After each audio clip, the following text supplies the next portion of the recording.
Hello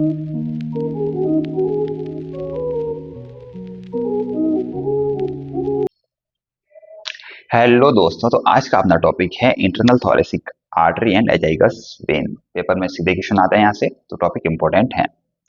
तो आइए शुरू करते हैं। सबसे पहले अगर मैं बात करता हूँ आर्टरी सप्लाई टू थोरेक्स, ठीक है। तो थोरेक्स को आर्टरी सप्लाई कहाँ कहाँ से आती है?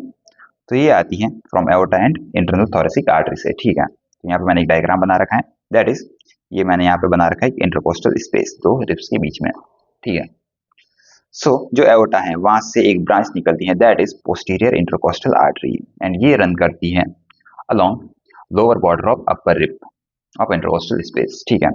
एंड ये एक ब्रांच देती है, that is collateral artery, and वो रन करती है along upper border of lower rib, ठीक है। फिर जो first part of subclavian artery है वहां से निकलती है इंटरनल थोरेसिक आर्टरी, एंड ये इंटरनल थोरेसिक आर्टरी हर एक स्पेस में दो एंटीरियर इंटरकोस्टल आर्टरीज देती हैं, ठीक है। जो पोस्टीरियर इंटरकोस्टल आर्टरी है वो आती है एओर्टा से, एंड जो एंटीरियर इंटरकोस्टल आर्टरी है वो आती है इंटरनल थोरेसिक आर्टरी से, ठीक है। एंड फिर ये दोनों एनास्मोसिस कर जाते हैं at the level of costochondral junction, ठीक है। तो एनास्मोसिस किसके बीच में हुआ?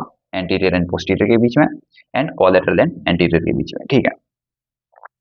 इसके बाद अपन बात करते हैं इंटरनल थोरेसिक आर्टरी के बारे में। तो सबसे पहला पॉइंट है कि ये अराइज होती है from first part of subclavian artery.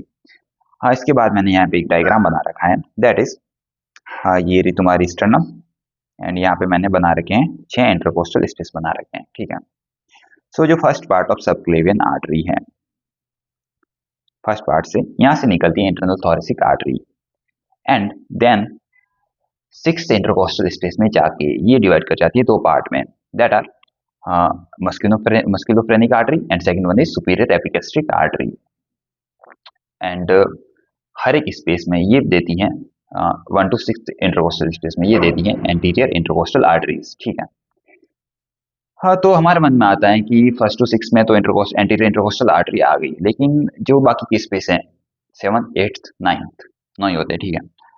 वहां पे कहाँ से आएगी ब्रांचेस? तो वहां पे आती है मस्कुलोफ्रेनिक आर्टरी से, that is anterior intercostal artery in first to six space directly आती है थोरेसिक आर्टरी से, and in 7th 8th 9th space ये आती है मस्कुलोफ्रेनिक आर्टरी से। अब जो सुपीरियर एपिगैस्ट्रिक आर्टरी हैं वो क्रॉस करती हैं फोरामेन ऑफ मॉर्गेग्नी, ठीक है। एंड देन ये पियर्स करती है रेक्टस शीट को, एंड देन सप्लाई करती है एंटीरियर एब्डोमिनल मसल्स को, ठीक है। तो पता होना चाहिए अपने को। इसके बाद अपने से पूछा जाता है कि ब्रांचेस के बारे में बताओ, इंटरनल थोरेसिक आर्टरीज की ब्रांचेस के बारे में बताओ। तो अपने को सीधी ब्रांचेस याद होनी चाहिए।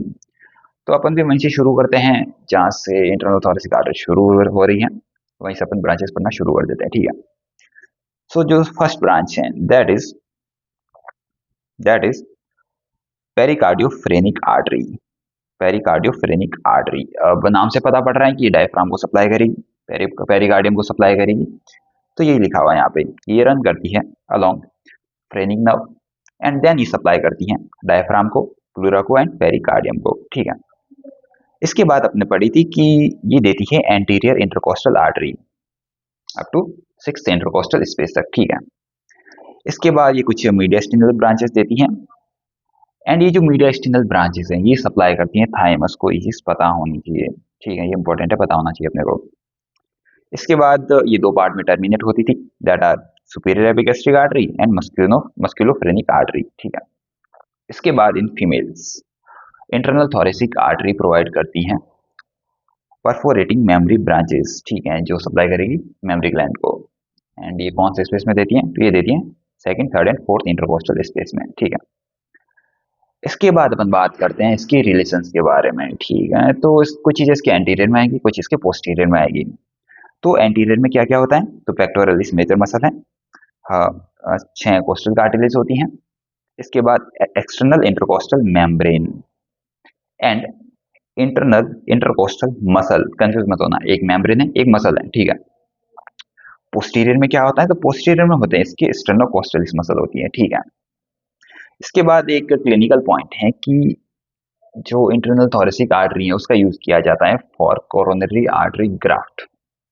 अगर किसी में कोरोनरी आर्टरी पूरी तरीके से ब्लॉक हो चुकी है तो उसमें ग्राफ्ट किया जाता है। तो ग्राफ्ट के लिए क्या यूज करते हैं अपन? इंटरनल थोरेसिक आर्टरी का यूज करते हैं। तो use for coronary artery graft. अब क्यों यूज करते हैं? तो एक तो इसकी इलास्टिक प्रॉपर्टी होती है, दूसरा इसमें एथेरोस्क्लेरोसिस के चांसेस बहुत कम होते हैं। ठीक है, दैट्स व्हाई अपन इसका यूज करते हैं। इसके बाद अपन बात करते हैं एजाइगस वेन के बारे में। तो अपने को पता है कि जो ऊपर वाला पार्ट है उसको ड्रेन करता है सुपीरियर वेना केवा, जो इंफीरियर पार्ट है उसको ड्रेन करता है इंफीरियर वेना केवा, एंड जो थोरैक्स है, थोरैक्स वाला पार्ट, उसको ड्रेन करता है एजाइगस वेन। ठीक है, सो एजाइगस वेन ड्रेन करती है थोरेसिक वॉल को एंड अपर लंबर रीजन को, एंड ये प्रेजेंट होती है इन थोरैक्स इन पोस्टीरियर मीडियस्टिनम में, एंड ये कनेक्ट करती हैं पोर्टल वेनस सिस्टम को, केवल वेनस सिस्टम को, superior and inferior vena cava को। ठीक है, एंड वर्टिब्रल वेनस सिस्टम को कनेक्ट करती है। ठीक है, इसके बाद आपने से पूछा जाता है कि इसको फॉर्म कौन करता है, इसका फॉर्मेशन कैसे होता है? तो 3 वेन्स हैं जो इसको फॉर्म कर रही है। ठीक है, दैट आर, याद ही होना चाहिए, आसान सा है। ठीक है, that are lumbar azygos vein, right subcostal vein and ascending lumbar vein. ये कुछ ऐसा है कि जो एब्डोमेन पार्ट है उसको ऐसे क्रॉस करके आती है। ठीक है, ये डायफ्राम को क्रॉस करते हुए आती है। तो जो एब्डोमेन वाला पार्ट है एजाइगस वेन का, दैट इज लंबर एजाइगस। फिर जो सब कोस्टल होती है, जो 12th वेन होती है, ठीक है, सब कोस्टल, राइट सब कोस्टल वेन, वो ज्वाइन करती है। एंड जो वर्टिबल कॉलम है उसके साइड में 2 वेन्स रन करती हैं, that are ascending lumbar veins. ठीक है, तो वो भी इसमें ज्वाइन हो जाती है। इसके बाद अपन बात करते हैं इसके कोर्स के बारे में। तो सबसे पहले तो ये थोरैक्स में एंटर करती हैं through aortic opening eight T12 vertebral level.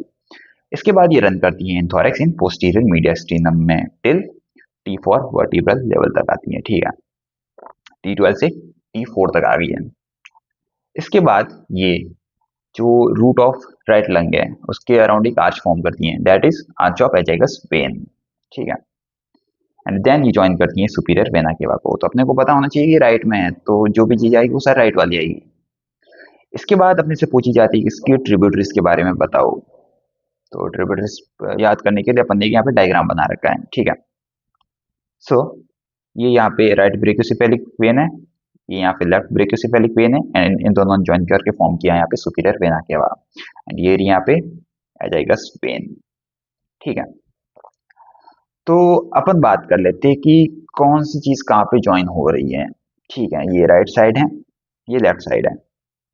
सो अपन बात कर लेते हैं इंटरकोस्टल वेन्स के बारे में। ओके, सो जो राइट फर्स्ट इंटरकोस्टल वेन है वो एंटर करती है directly in right brachiocephalic when में। इसी तरीके से जो लेफ्ट इंटरकोस्टल वेन है, फर्स्ट इंटरकोस्टल वेन, वो भी एंटर करती है ब्रेकियोसेफेलिक में। इसके बाद जो second, third and fourth intercostal when है वो तीनों ज्वाइन करके फॉर्म करती हैं सुपीरियर इंटरकोस्टल वेन। सो जो राइट सुपीरियर इंटरकोस्टल वेन है वो ड्रेन करती है एजाइगस वेन में, वाइल जो लेफ्ट सुपीरियर इंटरकोस्टल वेन है वो ड्रेन करती हैं लेफ्ट ब्रेकियोसेफेलिक वेन में। सो ये पता होना चाहिए, जो राइट साइड वाली है वो एजाइगस वेन में ड्रेन कर रही है, एंड जो लेफ्ट साइड वाली है वो जा रही है ब्रेकियोसेफेलिक वेन में। ठीक है, इसके बाद 5, 6, 7, 8 इंटरकोस्टल वेन, राइट साइड वाली तो एजाइगस वेन में ड्रेन करेगी, लेकिन जो लेफ्ट साइड वाली है वो ड्रेन करती हैं SS3 हेमिएजाइगस में। ठीक है, 5, 6, 7, 8 SS3 हेमिएजाइगस वेन में ड्रेन करती हैं।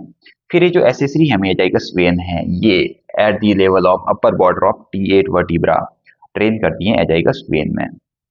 ठीक है, इसके बाद 9th, 10th and 11th and 12th, that is actually right subcostal vein, ये भी ट्रेन करती है एजाइगस वेन में।